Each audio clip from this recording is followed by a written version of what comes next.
My name is Ana Guzmán. I'm part co-owner of Los Molcajetes. Los Molcajetes is a legacy from my grandmother, and we try to produce our culture through our food, which is Salvadorian food. We have 6 locations.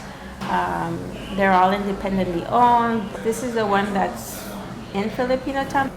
My grandmother came in the late 60s to LA. In El Salvador, I think it was my great-great-grandma that used to make tamales. When I go to El Salvador, they still talk about how delicious they were. And so those recipes my grandma brought to the US. So my dad was like her right-hand man, and she was married at the time, and her partner had a lonchera, a food truck. So my dad was like, why don't you tell Don Luis we can borrow the food truck in the nights, because he used to go work in the daytime. Let's just start making our own food and making our own money. She's like, all right. The deal was that they had to leave the food truck spotless, squeaky clean, for Don Luis to use it in the mornings.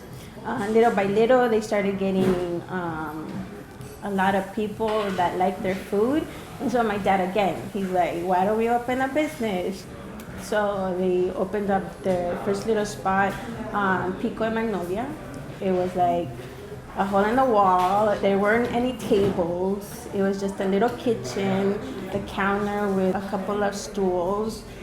Back then, there weren't a lot of Salvadorian restaurants. In the early 70s, people started lining up, and my grandmother started making like huge pots of sopa and atol, and she made pupusas. And my dad's like, why don't we open another restaurant? She's like, okay.